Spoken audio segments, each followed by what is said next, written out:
Assalamu alaikum. 1 p.m. This is Bangladesh Betar, the news read by Farzana Karim. Power, Energy and Mineral Resources Minister Iqbal Hassan Mahmood has said the country has adequate fuel services and more diesel, octane and petrol will be added to the country's fuel reserves by April. He said this at the Jatiya Sanshad today during a discussion under Rule 71. Earlier, the sitting of the first session of the 13th Jatiya Sanshad resumed with Speaker retired Major Hafizuddin Ahmad Bir Bikram in the chair. The minister said another 138,000 metric tons of diesel, 71,433 metric tons of octane and 36,000 metric tons of petrol will be added to the country's fuel supply by April.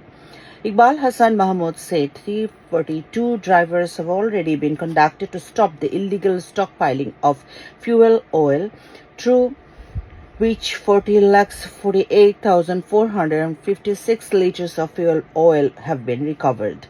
The House was in session when reports last came in.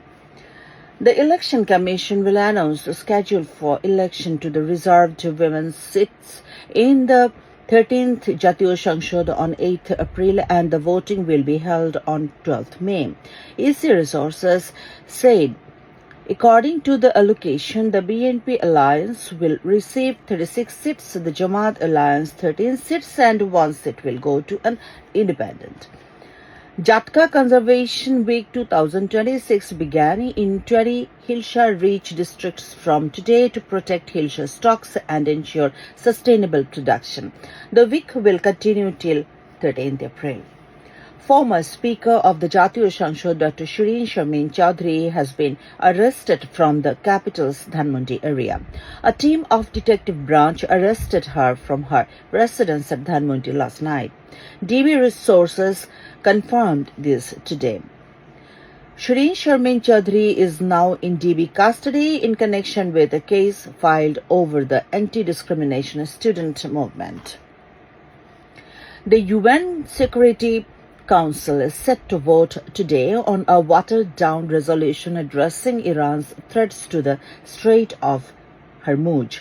Iran has imposed an effective blockade on the critical waterway since the United States and Israel launched the war on February 28, sending ripple effects throughout the global economy.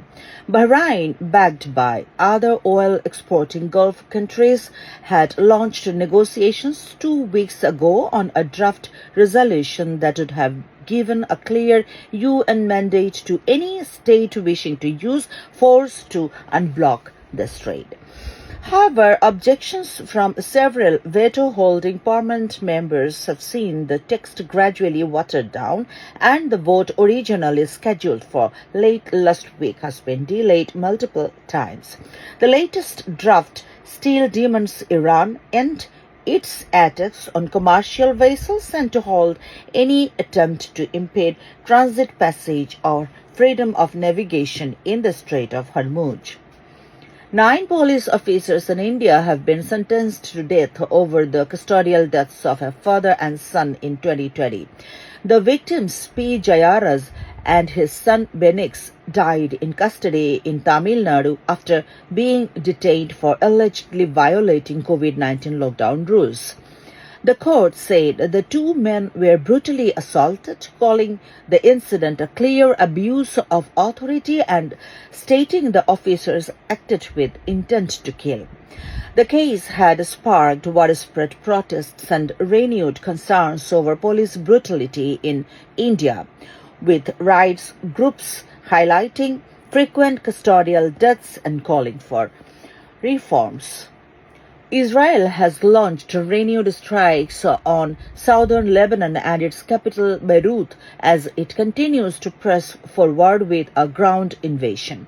At least 7 people were killed by Israeli strikes across Lebanon today.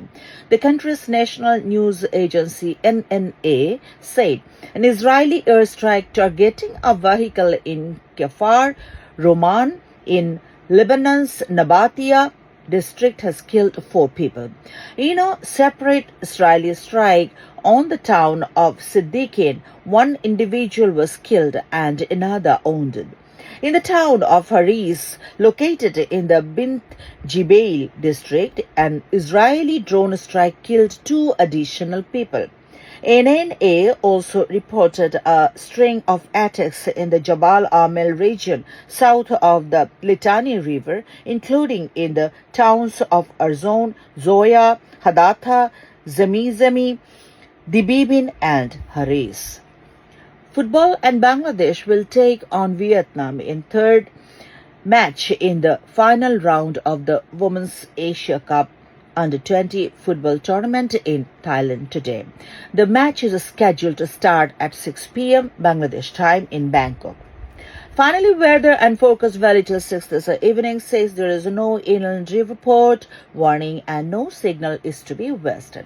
And that's the end of the news. Our next bulletin will be at 2 this afternoon in Bangla.